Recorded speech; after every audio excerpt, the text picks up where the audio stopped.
자, 이번 시간에는 루트 a 곱하기 x가 자연수가 되도록 하는 자연수 x의 값을 구하는 방법에 대해서 살펴보겠습니다.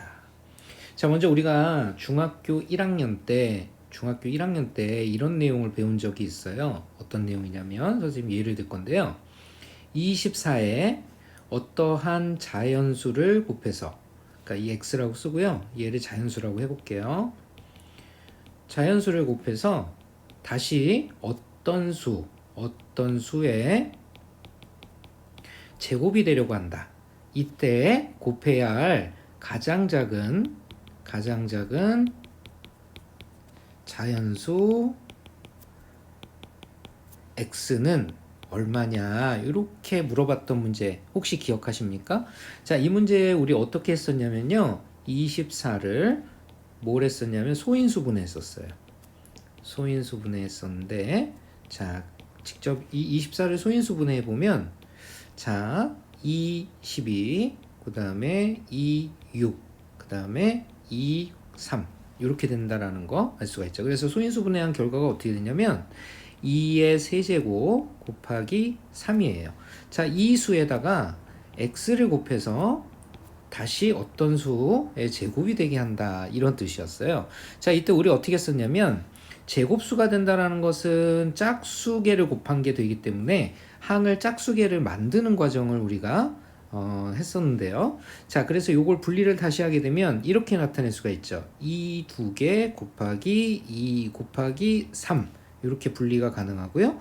여기에 x를 곱해서 바로 어떤 수의 제곱을 만들었다, 이런 뜻이 됩니다. 자, 그러면 결론적으로는 2가 2개, 그 다음에 두 번째 항에 2 하나, 세 번째 항에 3 하나, 네 번째 항에 x 이렇게 있어요.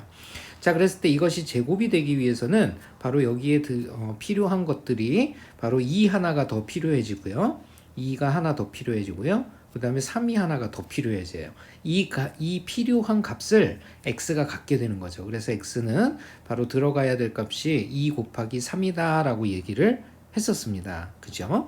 자, 그리고 우리가 이 괄호 안에 들어갈 제곱수의 값도 알 수가 있는데요. 이렇게 되면 결론적으로 여기가 2의 제곱 곱하기 2 곱하기 3에 곱하기 x 대신에 2 곱하기 3이 들어가서 2는 총 몇 개가 되냐면요, 4개가 돼요. 그것은 4가 2개 된다는 거 알 수 있고 3도 2개 된다는 거 알 수 있어서, 자, 이것은 결국은 12가 2개다라는 뜻이 돼 버립니다. 그래서 바로 이 괄호에 들어갈 값이 12가 된다는 것도 우리가 알 수가 있게 되는 거죠. 자, 그럼 정리 한번 해보겠습니다. 자, 이 문제는 중학교 1학년 때 본 문제인데 24에 어떤 수 x를 곱해서 어떤 자연수의 제곱이 된다고 그랬어요. 그쵸? 자, 여기서 선생님이 약간 변신을 해보면요, 양변의 루트를 똑같이 이렇게 씌울 거예요. 이렇게 양변에 똑같이 이렇게 씌웠어요. 자, 그러면 이 식이 어떻게 되냐면요, 루트 안이 24에다가 x를 곱했더니 루트 자연수 제곱꼴. 자, 여기서 루트하고 제곱은 이렇게 사라져 버리겠죠. 이렇게 사라져 버리면 결국은 자연수만 남는다는 거 알 수가 있습니다. 자, 이 문제를 다시 한번 해석을 해보면 어떤 뜻이 되냐면요, 루트 안에 24에다가 어떤 수 x를 곱했더니 자연수가 될 때 곱해야 될 가장 작은 자연수 최소의 x는 얼마냐? 자, 이미 우리 중학교 1학년 과정에서 구했죠? x는 바로 이렇게 6이 된다라는 사실 알 수가 있었어요. 자, 이 문제를 중3 과정으로 바꾼 게 바로 루트 a 곱하기 x가 자연수가 되도록 하는 x의 값을 구하는 과정입니다. 자, 이해되셨죠? 자, 그러면 우리 문제를 통해서 한번 또 계산을 해보겠습니다. 자, 여기 볼까요? 루트 54a 그랬어요. 루트 54 곱하기 a가 되겠죠? 자, 이것이 자연수가 되게 한답니다. 자, 이걸 만약에 중1 버전으로 바꾼다면 양변에 이렇게 제곱을 해주는 거예요. 제곱 이렇게 해주게 되면 이 식이 이렇게 바뀌죠. 제곱하고 루트는 앞에 사라지니까 54에다가 a를 곱해서 어떤 자연수의 제곱이 된다, 이런 의미를 갖게 되는 거죠.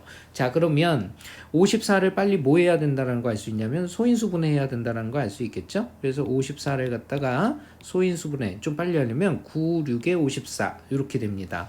자, 그러면 9라는 건 3의 제곱이 되겠죠. 그러니까 3의 제곱 곱하기 6 곱하기 a, 이놈이 바로 자연수의 제곱이다. 이런 뜻이 되겠습니다. 그래서 A에 들어갈 최소의 자연수는 바로 어떻게 되냐면 6이라는 놈이 하나 더 쓰여져야 되잖아요. 3은 2개고 6은 하나밖에 없는 거니까 A가 가질 최소값은 바로 6이 된다라는 거 알 수가 있겠습니다. 자, 이놈이 정답이 되겠고요. 자, 학생 여러분들이 풀어야 될 문제 한번 같이 풀어보도록 하겠습니다. 자, 루트 132a의 값이 자연수가 되도록 하는 가장 작은 자연수 a 이렇게 됐어요. 자, 이제 선생님이 좀 쉽게 푸는 방법 알려드릴 건데요. 자, 결국은 우리가 위에서 배운 것처럼 132를 소인수 분해해야 된다는 거 알 수 있습니다. 그죠? 이 소인수 분해를 할 때 제곱수로 나눠가면 계산이 좀 편해지게 돼요. 그래서 제곱수는 예를 들어서 1의 제곱인 1, 2의 제곱인 4, 3의 제곱인 9 이런 수들을 얘기하겠죠. 그쵸? 자, 일단은 요건 4의 배수니까 4로 나누면요. 4, 3, 12, 또 4, 3, 12 이렇게 됩니다. 자, 그리고 이제 나오게 된 33을 더 이상 제곱수로 나눌 수 없다면 바로 요 놈이 정답이 됩니다. 그 이유는 왜 그럴까요? 자, 요것을 소인수분해를 마저 해보면 3 곱하기 11인데 어차피 얘네 3과 11은 제곱수가 아니잖아요. 결론적으로 이 식은 2의 제곱 곱하기 3 곱하기 11에 어떤 수를 곱해서 A가 되겠죠? 어떤 자연수의 제곱이 된다 이런 의미가 되잖아요. 그러니까 요 A는 두 개가 아닌 3과 11을 반드시 가져야 되는 값이에요. 그래야 최소값으로서 A의 값이 될 수가 있겠죠. 그래서 만족하는 A의 값은 우리가 얼마라고 쓸 수가 있냐면 33이다 라고 적어주시면 되겠습니다. 자, 쉽게 하는 방법 아시겠죠? 자, 다음 쌍둥이 문제 한번 풀어보도록 할게요. 루트 71 A의 값이 자연수가 되도록 하는 가장 작은 자연수 A의 값 이렇게 되어 있습니다. 자, 역시 72를 뭐 하면 되죠? 소인수분해. 자, 쉽게 하려면 제곱수로 나눠가라 그랬죠? 9, 그 다음에 8 이렇게 되겠죠? 자, 그 다음에 또 제곱수 8은 4로 또 나눠지겠죠? 그래서 여기 2가 남는다는 거 알 수가 있습니다. 자, 이렇게 해서 이 문제의 정답은 바로 2가 된다는 거 알 수가 있겠죠. 자, 이렇게 해서 루트 a 곱하기 x가 자연수가 되도록 하는 자연수 x의 값을 구하는 방법에 대해서 알아봤습니다. 다음 시간에 만나요.